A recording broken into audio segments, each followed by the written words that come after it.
اعوذ باللہ من الشیطان الرجیم بسم اللہ الرحمن الرحیم۔ سورۃ الاعراف آیت نمبر 173۔ او تقولوا انما اشرك آباؤنا من قبل وكنا ذرية من بعدهم افتهلكنا بما فعل المبطلون۔ ترجمہ، یا یہ نہ کہہ دو کہ شرک کا آغاز تو بہت پہلے ہمارے باپ دادوں نے کیا تھا اور ہم ان کے بعد انہی کی اولاد بنے، تو کیا آپ ہمیں ان کاموں کی وجہ سے ہلاک کر دیں گے جو غلط کار لوگوں نے کیے تھے؟ تفسیر۔ کیا آپ ہمیں اس قصور میں پکڑتے ہیں جو غلط کار لوگوں نے کیا تھا؟ اس آیت میں وہ غرض بیان کی گئی ہے جس کے لیے ازل میں پوری نسل آدم سے اقرار لیا گیا تھا، اور وہ یہ ہے کہ انسانوں میں سے جو لوگ اپنے خدا سے بغاوت اختیار کریں وہ اپنے اس جرم کے پوری طرح ذمہ دار قرار پائیں، انہیں اپنی صفائی میں نہ تو لا علمی کا عذر پیش کرنے کا موقع ملے اور نہ وہ سابق نسلوں پر اپنی گمراہی کی ذمہ داری ڈال کر خود بری الذمہ ہو سکیں۔ گویا بالفاظ دیگر اللہ تعالیٰ اس ازلی عہد و میثاق کو اس بات پر دلیل قرار دیتا ہے کہ نوع انسانی میں سے ہر شخص انفرادی طور پر اللہ کے الہ واحد اور رب واحد ہونے کی شہادت اپنے اندر لیے ہوئے ہے، اور اس بنا پر یہ کہنا غلط ہے کہ کوئی شخص کامل بے خبری کے سبب سے یا ایک گمراہ ماحول میں پرورش پانے کے سبب سے اپنی گمراہی کی ذمہ داری سے بالکل یا بری ہو سکتا ہے۔ اب سوال پیدا ہوتا ہے کہ اگر یہ ازلی میثاق فی الواقع عمل میں آیا بھی تھا تو کیا اس کی یاد ہمارے شعور اور حافظے میں محفوظ ہے؟ کیا ہم میں سے کوئی شخص بھی یہ جانتا ہے کہ آغاز آفرینش میں وہ اپنے خدا کے سامنے پیش کیا گیا تھا اور اس سے الستُ بربکم کا سوال ہوا تھا اور اس نے بلا کہا تھا؟ اگر نہیں تو پھر اس اقرار کو جس کی یاد ہمارے شعور و حافظے سے محو ہو چکی ہے ہمارے خلاف حجت کیسے قرار دیا جا سکتا ہے؟ اس کا جواب یہ ہے کہ اگر اس میثاق کا نقش انسان کے شعور اور حافظے میں تازہ رہنے دیا جاتا تو انسان کا دنیا کی موجودہ امتحان گاہ میں بھیجا جانا سرے سے فضول ہو جاتا، کیونکہ اس کے بعد تو اس آزمائش و امتحان کے کوئی معنی ہی باقی نہ رہ جاتے۔ لہذا اس نقش کو شعور و حافظے میں تو تازہ نہیں رکھا گیا، لیکن وہ تحت الشعور، سب کانشس مائنڈ اور وجدان، انٹیوشن میں یقیناً محفوظ ہے۔ آیت نمبر 174۔ وَكَذَلِكَ نُفَصِّلُ الْآيَاتِ وَلَعَلَّهُمْ يَرْجِعُونَ۔ ترجمہ، اور اسی طرح ہم نشانیوں کو تفصیل سے بیان کرتے ہیں تاکہ لوگ حق کی طرف پلٹ آئیں۔ تفسیر۔ ہم نشانیاں واضح طور پر پیش کرتے ہیں، یعنی معرفت حق کے جو نشانات انسان کے اپنے نفس میں موجود ہیں ان کا صاف صاف پتہ دیتے ہیں، اور اس لیے کرتے ہیں کہ یہ لوگ پلٹ آئیں، یعنی بغاوت و انحراف کی روش چھوڑ کر بندگی و اطاعت کے رویے کی طرف واپس ہوں۔ آیت نمبر 175۔ وَاتْلُ عَلَيْهِمْ نَبَأَ الَّذِي آتَيْنَاهُ آيَاتِنَا فَانسَلَخَ مِنْهَا فَأَتْبَعَهُ الشَّيْطَانُ فَكَانَ مِنَ الْغَاوِينَ۔ ترجمہ، اور اے رسول ان کو اس شخص کا واقعہ پڑھ کر سناؤ جس کو ہم نے اپنی آیتیں عطا فرمائیں مگر وہ ان کو بالکل ہی چھوڑ نکلا، پھر شیطان اس کے پیچھے لگا جس کا نتیجہ یہ ہوا کہ وہ گمراہ لوگوں میں شامل ہو گیا۔ تفسیر۔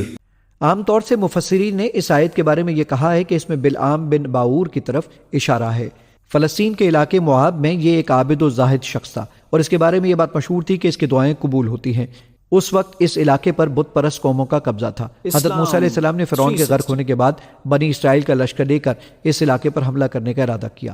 جب حضرت موسیٰ علیہ السلام کی فوجیں مواب کے دروازے تک پہنچ گئیں تو وہاں کے بادشاہ نے بلعام سے کہا کہ وہ ان کے خلاف بد دعا کرے تاکہ وہ ہلاک ہو جائیں۔ بلعام نے شروع میں انکار کیا مگر بادشاہ نے اسے رشوت دی تو وہ بد دعا پر راضی ہو گیا، مگر جب دعا کرنی شروع کی تو الفاظ بد دعا کے بجائے حضرت موسیٰ علیہ السلام کے حق میں دعا کے نکلے۔ بعد میں بلعام نے بادشاہ کے لوگوں کو یہ مشورہ دیا کہ وہ اپنی عورتوں کو بنی اسرائیل کے خیموں میں بھیج دیں تاکہ وہ بدکاری میں مبتلا ہو جائیں۔ بدکاری کی یہ خاصیت ہے کہ وہ اللہ تعالیٰ کے قہر کا سبب بنتی ہے، اس لیے بنی اسرائیل اپنی بدکاری کی وجہ سے اللہ کی مدد سے محروم ہو جائیں گے۔ چنانچہ ایسا ہی ہوا، بنی اسرائیل اس فتنے میں مبتلا ہو گئے جس کی وجہ سے ان میں عذاب کے طور پر طاعون کی وبا پھوٹ پڑی۔ یہ قصہ بائبل میں بھی تفصیل کے ساتھ مذکور ہے۔ قرآن کریم نے یہاں اس شخص کا نام نہیں لیا جس کی طرف ان آیتوں میں اشارہ ہے، اور نہ یہ بیان فرمایا کہ اس شخص نے اللہ تعالیٰ کے احکام کو چھوڑ کر کس طرح اپنی نفسانی خواہشات کی پیروی کی، اور جو قصہ اوپر بیان کیا گیا ہے وہ بھی حضرت صلی اللہ علیہ وآلہ وسلم سے منقول نہیں ہے۔ اس لیے یقین کے ساتھ یہ کہنا مشکل ہے کہ ان آیات میں وہی مراد ہے۔ تاہم قرآن کریم کا اصل مقصد اس شخص کے تعین پر موقوف نہیں ہے، سبق یہ دینا مقصود ہے کہ جس شخص کو اللہ تعالیٰ نے علم اور عبادت کے شرف سے نوازا ہو اور اس کو دوسروں کے مقابلے میں زیادہ احتیاط اور تقوی سے کام لینا چاہیے۔ اگر ایسا شخص اللہ تعالیٰ کی آیات کی خلاف ورزی کر کے ناجائز خواہشات کے پیچھے چل پڑے تو اس کا انجام دنیا اور آخرت دونوں میں برا ہوتا ہے۔ آیت نمبر 176۔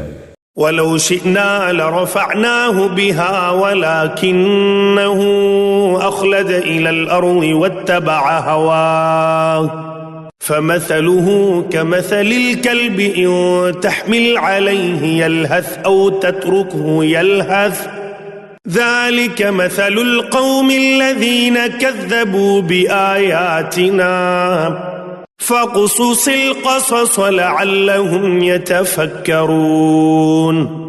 ترجمہ۔ اور اگر ہم چاہتے تو ان آیتوں کی بدولت اسے سربلند کرتے، مگر وہ تو زمین ہی کی طرف جھک کر رہ گیا اور اپنی خواہشات کے پیچھے پڑا رہا، اس لیے اس کی مثال اس کتے کی سی ہو گئی کہ اگر تم اس پر حملہ کرو تب بھی وہ زبان لٹکا کر ہانپے گا، اور اگر اسے اس کے حال پر چھوڑ دو تب بھی زبان لٹکا کر ہانپے گا۔ یہ ہے مثال ان لوگوں کی جنہوں نے ہماری آیتوں کو جھٹلایا ہے، لہٰذا تم یہ واقعات ان کو سناتے رہو تاکہ یہ کچھ سوچیں۔ تفسیر۔ عام جانور اسی وقت ہانپتے ہیں جب کوئی بوجھ اٹھائیں یا کوئی ان پر حملہ کرے، لیکن کتا ایسا جانور ہے جسے سانس لینے کے لیے ہر حال میں ہانپنے کی ضرورت پڑتی ہے۔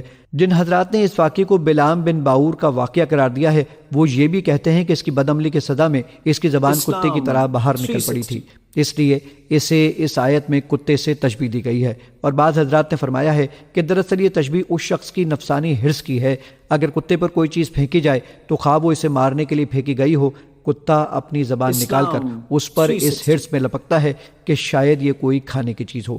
اس طرح جو شخص دنیا کی حرص میں گرفتار ہو وہ ہر واقعے سے دنیا کا مفاد حاصل کرنے کی کوشش کرتا ہے اور اس کے لیے ہر حال میں ہانپتا ہی رہتا ہے۔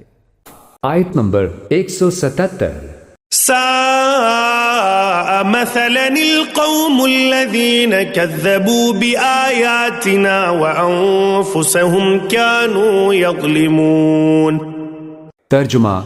کتنی بری مثال ہے ان لوگوں کی جنہوں نے ہماری آیتوں کو جھٹلایا ہے اور جو اپنی جانوں پر ظلم کرتے رہے ہیں۔ تفسیر۔ سا مثلا القوم الذین کذبوا بآیاتنا، بری ہے مثال اس قوم کی جنہوں نے ہماری آیات کو جھٹلایا، وانفسہم کانوا یظلمون، اور وہ خود اپنی جانوں کے اوپر ظلم ڈھاتے رہے۔ آیت نمبر 178۔ من يهد الله فهو المهتدي ومن يضلل فأولئك هم الخاسرون۔ ترجمہ۔ جسے اللہ ہدایت دے بس وہی ہدایت یافتہ ہوتا ہے، اور جسے وہ گمراہ رکھے تو ایسے ہی لوگ ہیں جو نقصان اٹھاتے ہیں۔ تفسیر۔ من یهد اللہ فهو المهتدی، جسے اللہ ہدایت دیتا ہے وہی ہدایت یافتہ ہوتا ہے، ومن یضلل فاولئک هم الخاسرون، اور جس کی گمراہی کے اوپر اللہ تعالیٰ کی طرف سے مہر قائم ہو جائے تو وہ تو تباہ ہونے والے ہی ہیں۔ آیت نمبر 179۔ وَلَقَدْ ذَرَأْنَا لِجَهَنَّمَ كَثِيرًا مِنَ الْجِنِّ وَالْإِنسِ لَهُمْ قُلُوبٌ لَا يَفْقَهُونَ بِهَا وَلَهُمْ أَعْيُنٌ لَا يُبْصِرُونَ بِهَا وَلَهُمْ آذَانٌ لَا يَسْمَعُونَ بِهَا أُولَئِكَ كَالْأَنْعَامِ بَلْ هُمْ أَضَلُّ أُولَئِكَ هُمُ الْغَافِلُونَ۔ ترجمہ۔ اور ہم نے جنات اور انسانوں میں سے بہت سے لوگ جہنم کے لیے پیدا کیے، ان کے پاس دل ہیں جن سے وہ سمجھتے نہیں، ان کے پاس آنکھیں ہیں جن سے وہ دیکھتے نہیں، اور ان کے پاس کان ہیں جن سے وہ سنتے نہیں۔ وہ لوگ چوپایوں کی طرح ہیں بلکہ وہ ان سے بھی زیادہ بھٹکے ہوئے ہیں، یہی لوگ ہیں جو غفلت میں پڑے ہوئے ہیں۔ تفسیر۔ یعنی ان کی تقدیر میں یہ لکھا ہے کہ وہ اپنے اختیار سے ایسے کام کریں گے جو انہیں جہنم تک لے جائیں گے، لیکن یہ یاد رہے کہ تقدیر میں لکھنے کا یہ مطلب نہیں ہے کہ وہ جہنم کے کام کرنے پر مجبور ہو گئے ہیں، بلکہ بلا تشبیہ اس کی مثال ایسی ہے جیسے ایک استاد نے اپنے کسی شاگرد کے حالات کے پیش نظر یہ لکھ کر دے دے کہ یہ فیل ہوگا۔ اس کا یہ مطلب نہیں کہ استاد نے اسے فیل ہونے پر مجبور کر دیا، بلکہ اس نے جو کچھ لکھا تھا اس کا مطلب یہی تھا کہ یہ شاگرد محنت کرنے کے بجائے وقت ضائع کرے گا اور اس کے نتیجے میں فیل ہوگا۔